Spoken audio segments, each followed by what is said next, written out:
గఫూర్ గారు, మనం చూస్తూ ఉన్నాం దాదాపు ఒక సంవత్సరం పైగా వాళ్ళ సంఖ్య ఎంత ఉందో ప్రభుత్వం దగ్గర అంకెలు ఉన్నదో తెలియదు, కానీ బహుశా కొన్ని వందలలో ఉండుంటారు అనుకోవాలి. వేలల్లో ఉన్న పరిస్థితులు అయితే ఈ రోజుల్లో లేవు. మనం చూస్తూ ఉన్నాం 180 జిల్లాలకు గాను ఇప్పుడు అది 10 జిల్లాలకి 4-5 జిల్లాలకి కొన్ని ప్రాంతాలకి ఆ కర్రెగొట్టలో లేదంటే దంతెవాడో లేదా అబూజ్మడ్డో ఒక 4-5 ప్రాంతాల దండకారణ్యం లాంటి చోట మాత్రమే వాళ్ళు మనగలుగుతున్నారు. పెద్దగా ఈ మధ్యకాలంలో వాళ్ళ నుంచి భారీగా దాడులు హత్యలు ఇవి కూడా ఏమి లేవు. కేవలం వాళ్ళ ఉనికి కోసం మసులుకుంటా ఉన్నారు తప్పితే పెద్ద సాధించింది కూడా ఏమి లేదు వాస్తవంగా కూడా. ఇవాళ టెక్నాలజీ సరే కొంతకాలం అలా షెల్టర్ తీసుకుంటే ఏమన్నా చేయగలుగుతారంటే టెక్నాలజీ విపరీతంగా పెరిగిపోయింది. జల్లెడ పట్టడం ప్రభుత్వాలకు తేలికైపోయింది. డ్రోన్ టెక్నాలజీ వచ్చింది, మ్యాపింగ్ వచ్చేసింది, శాటిలైట్ ఛానల్ నుంచి ఇమేజెస్ వస్తూ ఉన్నాయి. అడవులో ఉండి సాధించకపోయినా ఒక దేశం మొత్తం ఇప్పుడు కొన్ని టెర్రరిస్ట్ దేశాలలాగా వీళ్ళకి ఒక దేశం మొత్తం ఏదైనా ఇది ఇచ్చే పరిస్థితి ఉంటే వేరు, కానీ ఈ దేశంలో అడవుల్లో మరింత కాలం ఇలా కొనసాగటం సాధ్యం కాదన్నది స్పష్టంగా అందరికీ అర్థమవుతూ ఉన్నది. చాలామంది సరెండర్ అయిపోయారు, వందల సంఖ్యలో ఒకేసారి 200 మంది 100 మంది బల్క్గా కూడా సరెండర్ అయిపోతూ ఉన్నారు. బహుశా మిగిలింది వందల్లో కూడా ఉండే అవకాశం లేదు, వేలల్లో ఎలాగూ లేదు. స్టిల్ ఇప్పటికీ కూడా ఇంకా షెల్టర్ తీసుకోవాలి. ఇంకా కొంతమంది లొంగిపోయిన వాళ్ళు ఒక వాక్యం చెప్తున్నారు, మన భావజాలాన్ని బతికించుకోవాలంటే ఇప్పుడు ఇంతకంటే కూడా మార్గం లేదు, మనం చెప్పాలనుకున్నది ఇక ఈ రూపంలో సాధ్యం కాదు, కనీసం ఆ భావజాలాన్ని జనంలోకి తీసుకెళ్ళడానికైనా మనం సరెండర్ కావాలని పిలుపు కూడా ఇస్తూ ఉన్నారు లొంగిపోతున్న వాళ్ళు కూడా కొంతమంది. బట్ స్టిల్ ఈ రకంగా ప్రాణాలు పోగొట్టుకునే కంటే ఎందుకు ఆలోచన చేయకూడదు? ఏంటి వాళ్ళ ఆలోచన? యా గఫూర్ గారు మ్యూట్లో ఉన్నట్టారు, ఒకసారి అన్మ్యూట్ చేయండి. హలో గఫూర్ గారు, యా చెప్పండి సార్. మీకు మిగతా పెద్దలకు నమస్కారం అండి.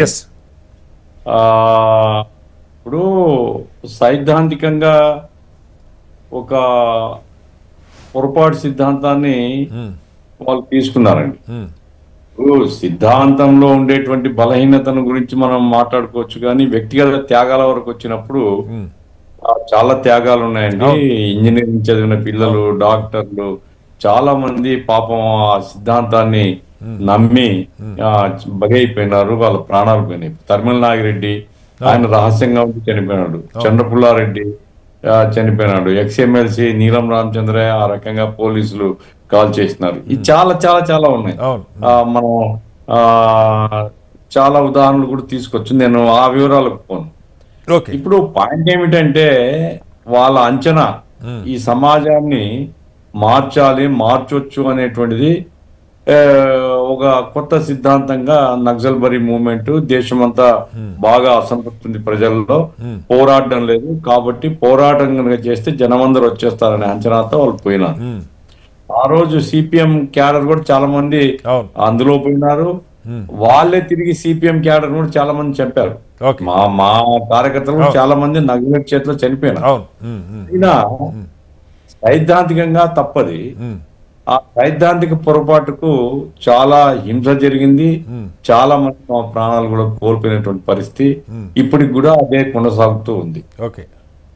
హిడ్మా వరకు వచ్చినప్పుడు అంటే నా పాయింట్ ఏంటంటే ఇప్పుడు ఆంజనేయ రెడ్డి గారో లేదా లింగారెడ్డి గారో వాళ్ళు ఒక అభిప్రాయం ఉండొచ్చు, నాకు ఉండేటువంటి అభిప్రాయం ఇప్పుడు హింస ఎవరైతే అవలంబిస్తారో వాళ్ళు హింసకే బలవుతారు అనేటువంటిది ఆంజనేయ రెడ్డి గారు చెప్తున్నారు. కరెక్ట్, నేను కాదను.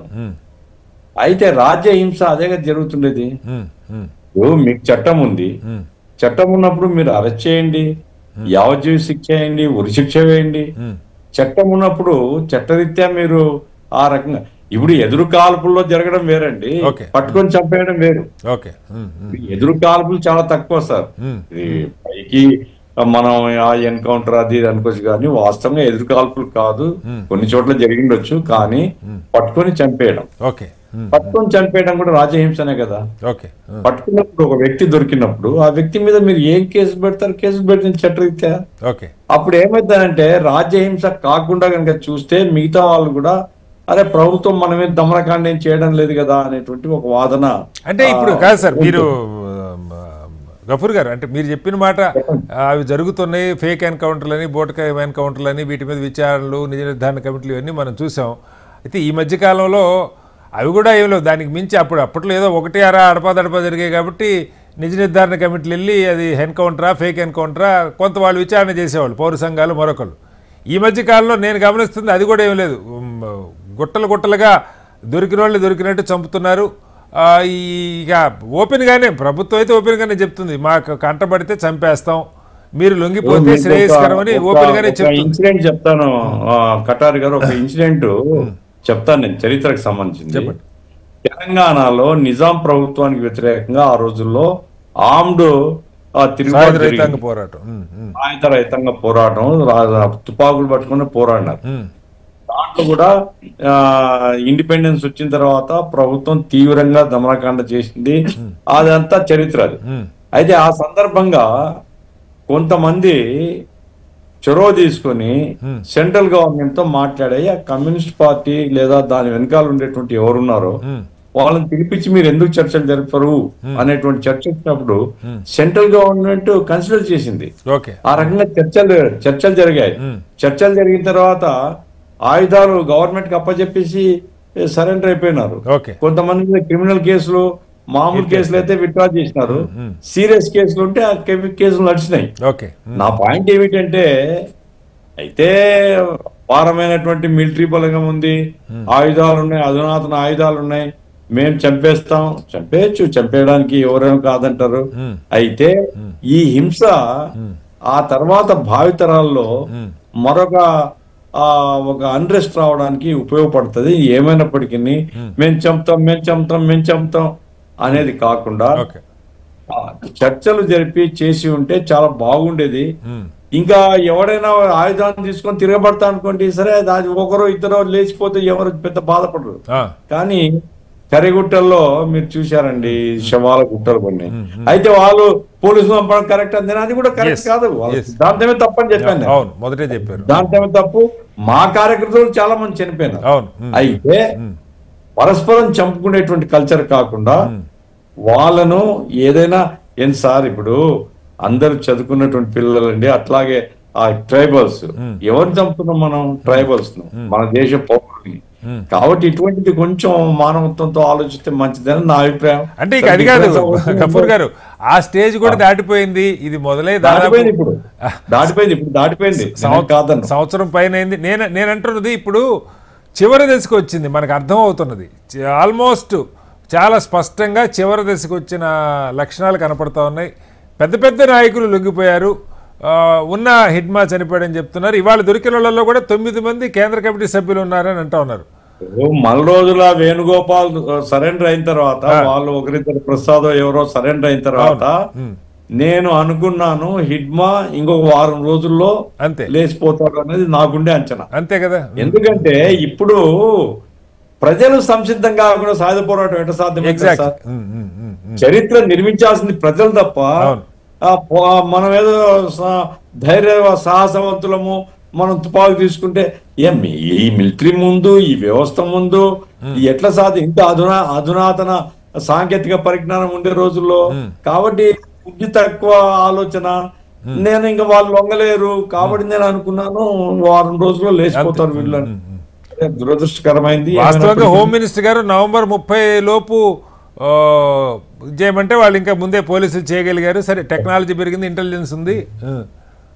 అయితే ఈ షెల్టర్స్ కూడా ఏమంటే వాళ్ళు లొంగిపోలేక వచ్చి తలదాచుకోవడం. ఓకే, వాళ్ళు లొంగిపోలేక తలదాచుకోవడం, దొరికిపోతారు సార్, దొరికిపోకుండా ఎట్లుంటారు?